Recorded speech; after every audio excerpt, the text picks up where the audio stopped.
Welcome back. It's the Brady Farkas Show right here on WDEV, AM and FM, and WDEVradio.com. Very, very excited to welcome on our next guest. He is a defensive back for the Montreal Alouettes in the CFL, played his college football at Clemson, won a national championship for the Tigers. Ryan Carter is joining us now. Ryan, what's up, man? How are you?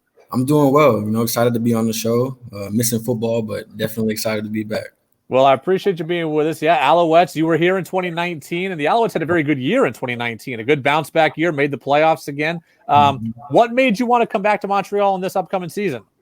Really just, being robbed of that season last year, with COVID, and I felt like we had so many good things going from the 2019 season to carry on to this 2020 season. So, after speaking with the staff and the management, I just felt like, it's just some unfinished business. And, I'm excited to be back. What was it like having the entire season off last year? What do you do to stay engaged, to work out, to make money? What was it like? Right. And for me, it was crazy because I was talking with somebody not too long ago. This has been my first year, this past year, not putting on shoulder pads in maybe since before high school. So it was definitely different, but in the same way, like a lot of guys say, it kind of gives you an opportunity to think and see, life beyond football and all those great things. So for me, it was definitely a change. I was able to get hired and worked at a sheet company where I was an order picker, and it's basically like the orders come in, and then I match the orders with whatever that the orders were. I match it up with whatever the customer ordered, and I'm just pulling it from the shelf. And just to make sure I'm staying busy and keeping a paycheck coming in. But I also making sure that I'm staying in shape and knowing that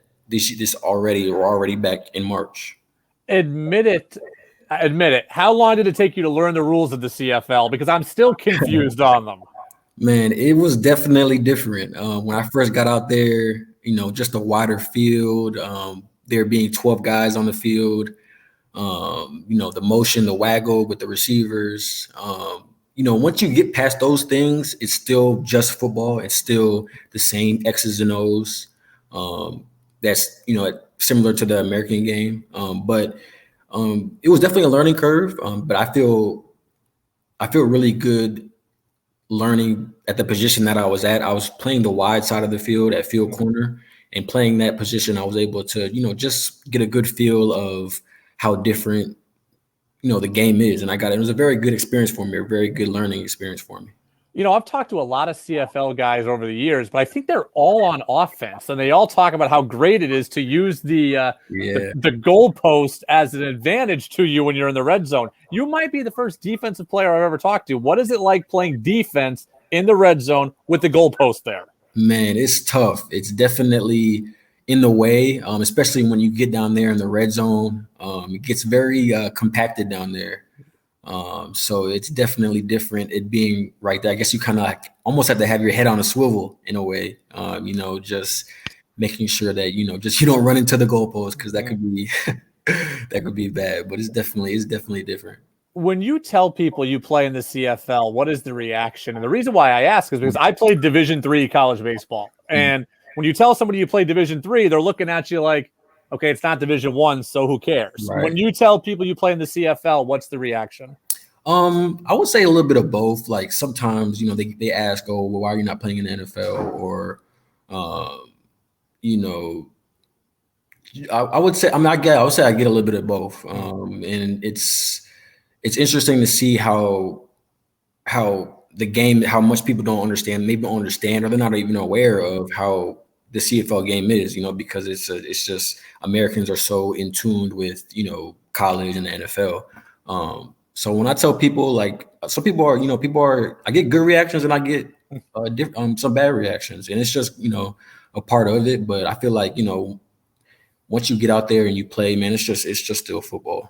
Ryan Carter, Montreal Alouettes defensive back, with us here on the Brady Farkas Show, WDEV, AM and FM, WDEVradio.com. You did win a national championship in college at Clemson, and let me ask you a little bit about some of your old teammates there. So Hunter Renfrow caught, I believe, the game-winning touchdown in that championship game against Alabama. plays slot receiver, really, really good for the Raiders. We have been fortunate enough for the last decade here to watch Julian Edelman do his thing with the Patriots. Mm-hmm. What makes a good slot receiver so good, like an Edelman, like a Renfro? Just understanding, how defenses are going to try to attack you, how, spacing. It's different when you get in that slot than being on the outside. And it's just you got to really understand, like spacing, and then just how the defensive back is trying to leverage you. You have to just have a great understanding of the game. And I think what separates Hunter Renfrow and Julian Edelman is, they're very, very great in that short area space. They can you got to be quick side to side.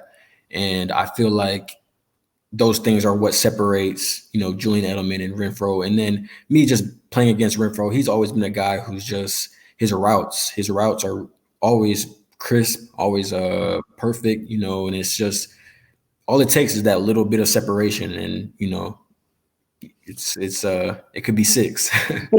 Your old teammate Deshaun Watson is in the news a lot recently. He wants out of Houston. For better or worse, just what kind of guy is Deshaun? He seems pretty dug in on this, and I got to imagine he's just that kind of guy that once he makes up his mind, that's what it is. But what kind of guy is he? Yeah, most definitely. Just a guy that when I was there came in and handled his business from day one all the way till he left. Great guy though, humbled. Easy to talk to. Easy to get along with, and it's just he was about his business from day one, and you could just tell that when he got in there. He got in from almost like the first play. Just it was always evident the type of player that he was, and he just came in there and handled his business. Led us to a national championship. We should have won it twice. We lost it in 2015, and I think after that year, that right there kind of just in everybody. That right there at that time, we all knew that that we could do it. We could play with Alabama, and I think Deshaun just set that tone, in that game, and the rest was history. It's easy for a regular person. It's easy for some talking head like me to criticize players who have contracts, right? It's easy. Look, we make 30, 40 grand and when we're not living in that world. What do we not understand about the player's perspective when it comes to contracts and organizations, et cetera? I would say just the details of, maybe you think you're worth this and maybe you think you're worth that. Sometimes it's just once you get the money out the way and once you get, all those little details out the way, you can just get back to playing ball and what you've been doing.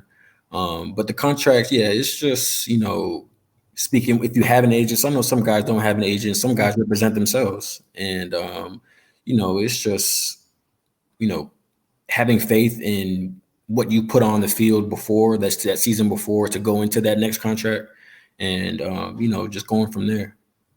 It's crazy to think about how good Clemson has gotten, by the way. Yeah. And look, I'm 31. I'm not that much older than you. But when I was growing up playing NCAA football video games, I was playing as Florida State, man. Like, that was the team in the ACC. And around 2012, Clemson started to get pretty good and then really took off, obviously, as you guys started getting to BCS and college football playoff title games.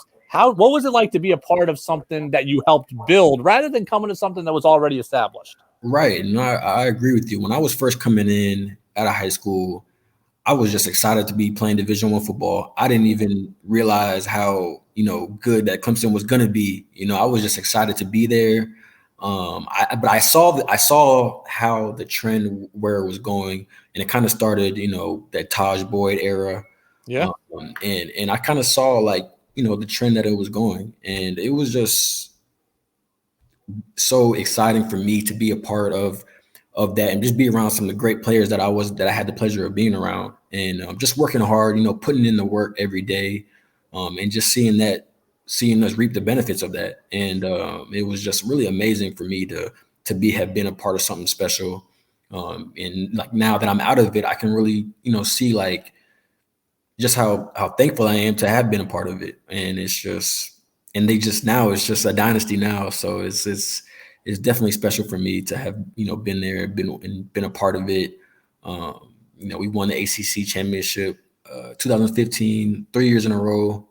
Now they're going on 6. And it's just, like you said, I was the same way. I remember Florida State, redshirt year, just being so dominant. Jameis Winston and some of those just really like ballers, and it just kind of like shifted, and a lot of that is due to Coach Sweeney and the type of things that he demands from his players, the types of just how he carries himself and how he carries the program. So, we just fell in line, and the rest was history.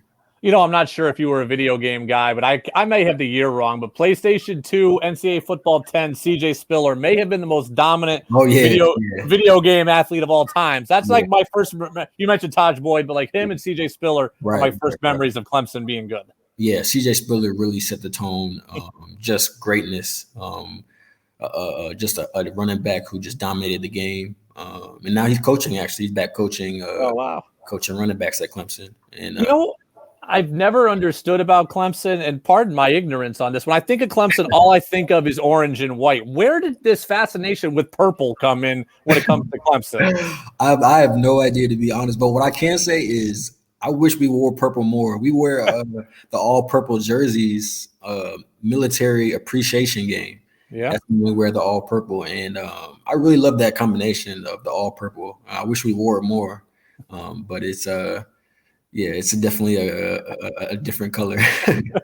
Well, Ryan Carter plays for the Montreal Alouettes, won a national championship in college, had some NFL looks as well, and now he's going to help the Alouettes hopefully get to a Grey Cup final as well. So, absolutely. Ryan, stay safe and have a great season this year with the Alouettes. We'll look forward to having you on again sometime. Absolutely. It was a pleasure meeting you. Thank you for having me.